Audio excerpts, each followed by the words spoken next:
Hey, what's going on, guys? NextGenNel here, and today I just wanted to bring you guys a quick guide on how you can acquire the Palindrome, Shadow Price, and Swarm within Destiny 2. So, jumping straight into this, I wanted to show you that not only are we going to be talking about the base variations of the weapon, but we're also going to be talking about how you can acquire the adept variations of the weapon once they get released within the game. Alright, so what you're going to want to do is open up the Strike tab, and you're going to want to look at the Nightfall PvE playlist. And you're going to notice that there's 4 different difficulties that you can choose from, right? I'll get into that in a second. One other thing you're going to notice is that it has Nightfall weapon as a reward listed. That was never there before. This is to tell people that you can get these brand new strike-specific rewards in these different activities. So that's basically all that's telling you. Okay, guys, so one other thing I wanted to give you a heads up about these weapons is the fact that they're actually on a weekly rotation. You're going to notice that the first week that these weapons were available, we could only get Shadow Price. This week, we're only able to get Palindrome. Next week, we're only going to be able to get Swarm. So keep that in mind if you're going to be farming for a specific adept variation of the weapon. Like if the Palindrome is available this week and, you're trying to do the Grandmaster, you're not going to get the adept variation of the Shadow Price. You're going to get the adept variation of the Palindrome if you're going to get one. So I just wanted to clarify that in case you're trying to farm these weapons and you end up getting a Shadow Price when you think you're going to get a Palindrome. They're on weekly rotations, so that is super important. Please keep that in mind when you're farming.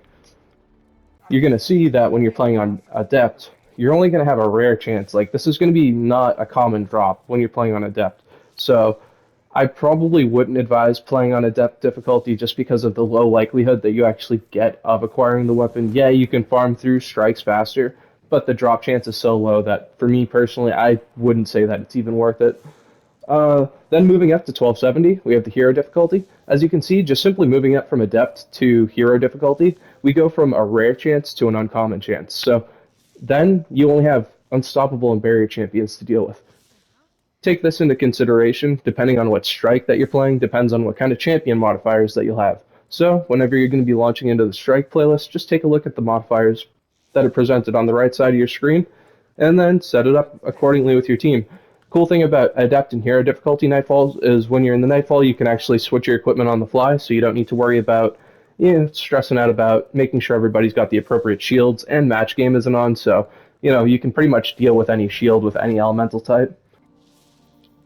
Alright, so basically going into Legend, you're going to see that compared to Hero, you have a common chance as opposed to an uncommon chance of actually acquiring the weapon, and you're going to notice that there's a lot more modifiers that are active. The two that I would heavily advise you to keep in mind that are active once you hit the Legend difficulty are Equipment Lock and Match Game.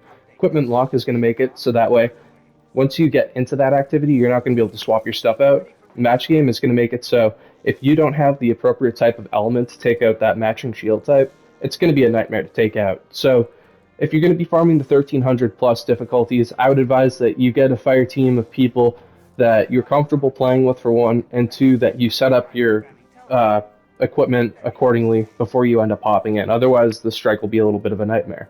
And one thing I want to point out is going from Legend to Master difficulty, you're going to see, yeah, you have a common chance of getting enhancement prisms as opposed to an uncommon chance, and you also have a chance of getting ascendant shards, but you're going to see that Nightfall weapon, it still stays a common drop chance. So if I'm coming into this Nightfall and I'm just specifically trying to get these Nightfall weapons, I'm only going to be putting myself through a harder time to get this at a chance of only getting some enhancement prisms and stuff like that, which I really don't want or need this current moment in the game. So this is why I would advise to just stick with Legend. Alright, so now that we've talked about the normal Strike playlist weapons, I want to talk about the Grandmaster Strike playlist weapons. As you can see, March 16th, we're going to have the Nightfall Grandmaster Ordeal playlist open up, and we're still only going to have a common chance of getting the Nightfall weapon, but one thing that's hugely different about this variation, if you get it on the Grandmaster difficulty, compared to the regular difficulty, you get an adept variation of this weapon. This is the normal Strike playlist version, and this is the adept variation. You're going to notice that the stats are a little bit better overall on the adept variation of the Shadow Price, and on top of that, the modifications that you can get like backup mag. That's a normal modifier. Then you can get adept backup mag. Essentially, the adept variation will allow you to get more bullets and the magazine than the normal variation would. So that's pretty much the big difference. Is the adept variations of mods are just have a little bit more oomph than the normal variations would. And to some people, this is going to be enough incentivization to be able to go into those Nightfalls and try to grind out these God roll adept variations of the weapons.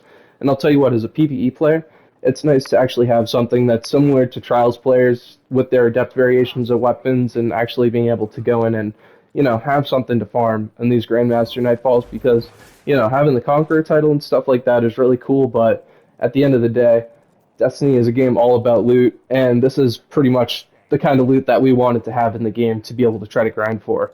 Now, I'm not saying I want to do 15, 20 Grandmaster Nightfalls to get one Adept weapon, so hopefully the drop rates will be a little bit better for the Adept variations than it will be for the normal variations, but we're going to have to wait until March 16th to find that out for certain. Alright, so that's going to be it for this video. If you guys found this guide helpful in any way, shape, or form, gave you a little bit of clarity and understanding on how you can actually acquire these Nightfall specific weapons for yourself, do me a favor, drop a comment down below, let me know that it helped out. If you actually liked the video, leave a like. If it wasn't the best, dislikes are always there to tell me how I can improve my content. And then, as always, I'll catch you guys in the next video. I hope you have a kick-ass rest of your day, and good luck on the farming. Catch you guys in the next one.